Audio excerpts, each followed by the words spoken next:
بسم اللہ الرحمن الرحیم۔ السلام علیکم، میں ہوں ڈاکٹر عرفان۔ ناظرین کرام، آپ نے آج کل ایک بیماری پاکستان میں دیہی علاقوں میں کافی زیادہ عام ہے، جس کا نام ہے لمپی سکن ڈیزیز۔ جانوروں کی جو جلد کی بیماری وہ بہت زیادہ عام ہے۔ یہ جو بیماری یہ بیسیکلی ایک وائرس کی وجہ سے پھیل رہی ہے، جس وائرس کا نام ہے کیپری پاکس وائرس، اور یہ بیماری سب سے پہلے افریقہ میں دریافت ہوئی تھی، پھر آج کل پاکستان میں یہ بہت زیادہ عام ہے۔ اس بیماری میں ہوتا کیا ہے؟ بیسیکلی جانوروں کے جو جسم ہے، گائے وغیرہ، ان کے جسم میں گلٹیاں بننا شروع ہو جاتی ہیں۔ ایسے ایسے گلٹیاں بننا شروع ہوتی ہیں، پھر کیا ہوتا ہے ساتھ میں جانور کو بخار ہونا شروع ہو جاتا ہے۔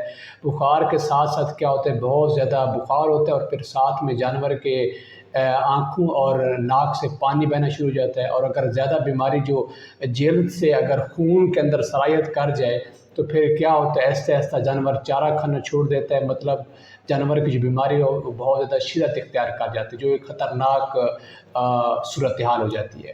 تو اس کا علاج کیا ہو سکتا ہے اس بیماری کا؟ ایک تو چیز یہ ہے کہ یہ بیماری صرف جانوروں کی بیماری، انسانوں سے اس کا کوئی تعلق نہیں ہے۔ جتنے بھی میرے ویٹرنری ڈاکٹر تھے، میں نے ان سے کنسلٹ کیا، اس کے علاوہ کافی سارے جو ویب سائٹ ہیں میں نے وہاں سے ریسرچ کیا، تو مجھے جتنے شواہد ملے وہ یہی ہیں کہ یہ بیماری یہ جانوروں کی بیماری اور جانوروں میں ہی رہتی ہے، اس کا انسان سے کوئی تعلق نہیں ہے۔ جو انسان گوشت یا دودھ کا استعمال کر رہا ہے گائے کا، تو اس سے یہ نہیں کہ یہ بیماری آگے پھیل سکتی ہے، ایسا کوئی بھی ایویڈنس ابھی تک ثابت نہیں ہو سکا۔ تو آپ بلا جھجک گائے کا دودھ بھی استعمال کر سکتے ہیں، گوشت وغیرہ بھی استعمال کر سکتے ہیں۔ باقی جو بیماری ہے، اگر کوئی گائے آپ کی افیکٹ اس بیماری سے ہو جاتی ہے تو کوشش کریں اس کو دوسرے جانور سے علیحدہ کر لیں۔ جتنے بھی وائرس بیماری ہوتی ہے ان کا ایک ٹائم ڈیوریشن ہوتا ہے، 2 ہفتے سے 3 ہفتے، مطلب 14 دن، زیادہ سے زیادہ 21 دن۔ اس ڈیوریشن کے اندر کیا کرتے ہیں جانور یا تو ایک سائڈ پہ لگ جاتا ہے یا پھر ٹھیک ہو جاتا ہے۔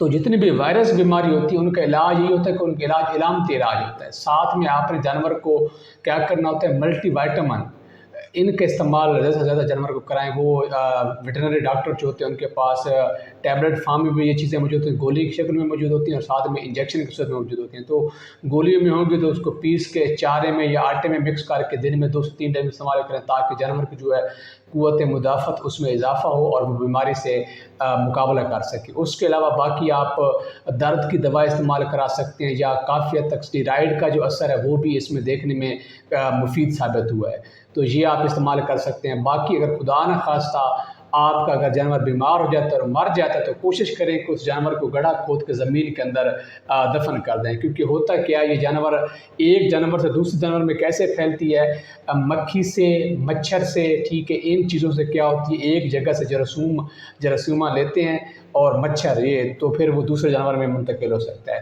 تو یہ اس بیماری کے متعلق آگاہی تھی، تو امید کرتے ہیں آپ اس پہ عمل کریں گے۔ اور یہ جو بہت زیادہ پریشانی ہے، ظاہر لوگوں کا مالی نقصان ہو رہا ہے، تو جو غریب بندے ہیں ان کا تو گزر بسر انہیں جانوروں پر ہے۔ تو امید کرتے ہیں آپ کو یہ پیغام پسند آئے گا۔ جہاں بھی رہے اپنا خیال رکھیں۔ پاکستان زندہ باد، اللہ نگہبان۔